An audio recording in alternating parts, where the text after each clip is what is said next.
यहाँ पर लिखा हुआ है 5 cos स्क्वायर कितना degree 60 degree plus 4 sec square कितना डिग्री 30 डिग्री माइनस में 10 स्क्वायर 45 डिग्री।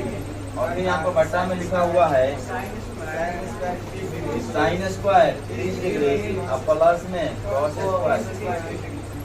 देखिए अगर आप एक फार्मूला सीखे रहते कि साइन स्क्वायर थीटा और cos स्क्वायर थीटा, इसका फार्मूला क्या होता है ए।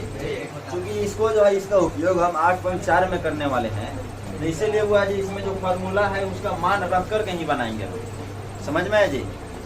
इसका फार्मूला सीधे होता है sine square theta plus cos square theta का मान क्या हो जाएगा ए, सीधे एक हो जाएगा। लेकिन चूंकि हमको इस फार्मूला का उपयोग हमें 8.4 से ही करना है, इसलिए इसमें इसका उपयोग बिल्कुल भी हम नहीं करेंगे, मान रख के बनाएंगे। क्या रख कर बनाएंगे मान। ठीक है, ध्यान समझिए। अब यहाँ पर देखना, यहाँ पर 5 है तो 5 और cos स्क्वायर 60 डिग्री का मान कितना होता है, cos 60 डिग्री का मान क्या होता है 1/2।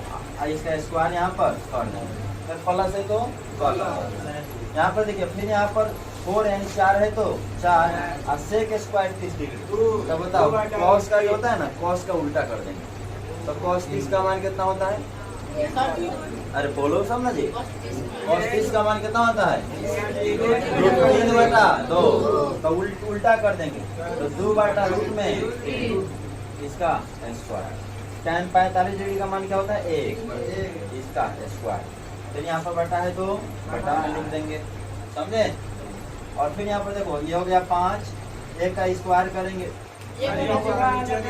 इसका तो लिखना है sin 30 डिग्री का मान 1/2 इसका स्क्वायर, फिर प्लस इसका 1/2 ही होगा। cos 30 डिग्री का नाम है 3/2। फॉर्मूला याद नहीं है, बहुत काम गड़बड़। अरे वहाँ पर जो है ना, इधर से साइन 60 का जो मान होता है ना, वही cos जो है 30 का मान होता है, बताए थे। अब इसका जब स्क्वायर करेंगे हुआ जी, 1 का स्क्वायर 1 और 2 का स्क्वायर 4, ठीक है जी।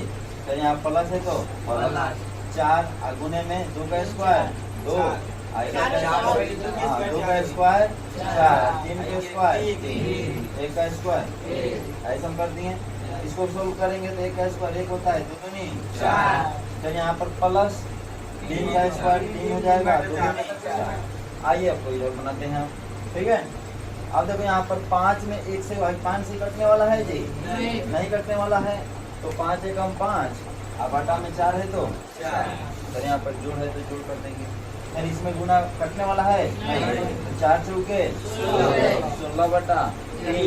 और यहाँ पर माइनस में है तो माइनस में ऊपर वाला सोल्व कर दिए, नीचे वाला जो सही सोल्व हम करेंगे, इसमें लगा लीजिए। 1 4 के लोग हम क्या बनाते हैं हम 4 कर देंगे।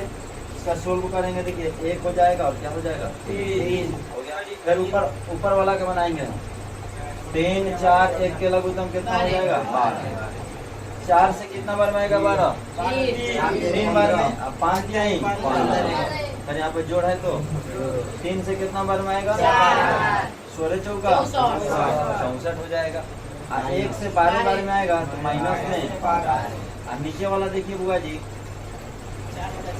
बड़ा वाला चिन्ह आ जाएगा 4 और ऊपर से 4, इसको कटा करके हम 1 लिख सकते हैं, आराम से लिखा जाएगा।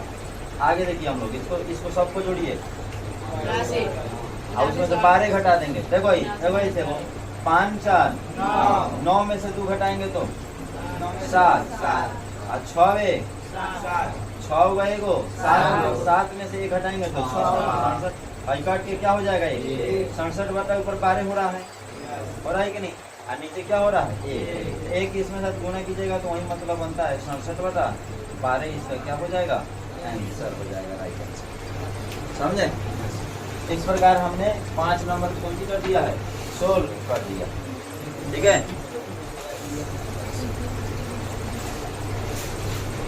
पुरानो ही लखो।